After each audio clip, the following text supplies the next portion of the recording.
Assalamualaikum warahmatullahi wabarakatuh. Nama saya Yusriana Yusuf dari Prodi Pariwisata Syariah. Jadi hari ini saya akan menjelaskan tentang prinsip etika bisnis Islam.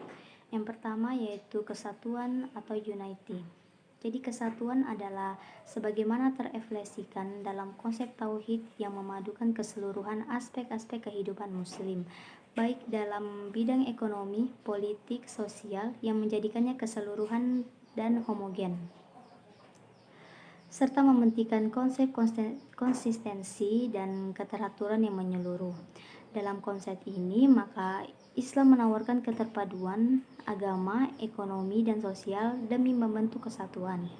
Atas dasar pandangan ini pula, maka etika bisnis menjadi terpadu, vertikal maupun horizontal, membentuk suatu persamaan yang sangat penting dalam sistem Islam. Prinsip kedua adalah keseimbangan atau equilibrium. Dalam beraktivitas di dunia kerja dan bisnis, Islam mengharuskan untuk berbuat adil, tak terkecuali pada pihak yang tidak kita sukai. Hal ini sesuai dengan firman Allah dalam surat Al-Imran ayat 8 yang artinya, "Hai orang-orang yang beriman, hendaklah kamu jadi orang-orang yang selalu menegakkan kebenaran karena Allah Subhanahu wa taala, menjadi saksi dengan adil, dan janganlah sekali-kali kebencian terhadap suatu kaum mendorong kamu untuk berlaku tak adil.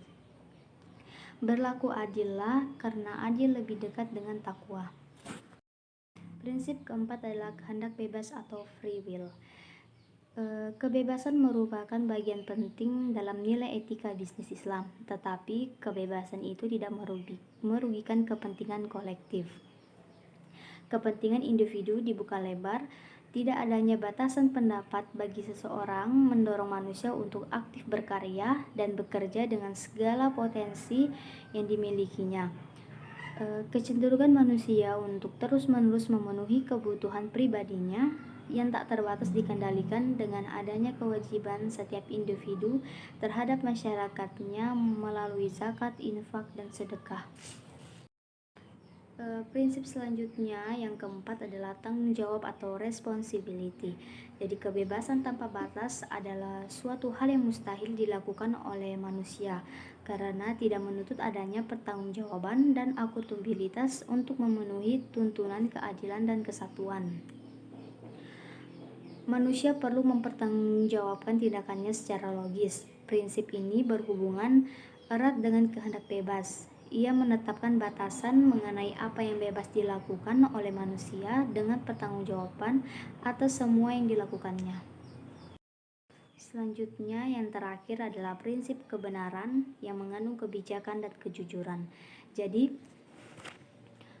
kebenaran dalam konteks ini selain mengandung makna kebenaran lawan dari kesalahan, ini juga mengandung dua unsur yaitu kebijakan dan kejujuran. Dalam konteks bisnis, kebenaran dimaksudkan sebagai niat, sikap, dan perilaku benar yang meliputi proses akad atau transaksi, proses mencari atau memperoleh komoditas, pengembangan, maupun dalam proses upaya meraih atau menetapkan keuntungan. Dengan prinsip kebenaran ini, maka etika bisnis Islam sangat menjaga dan berlaku preventif terhadap kemungkinan adanya kerugian salah satu pihak yang melakukan transaksi kerjasama atau perjanjian dalam bisnis. Mungkin itu saja dari saya. Wassalamualaikum warahmatullahi wabarakatuh.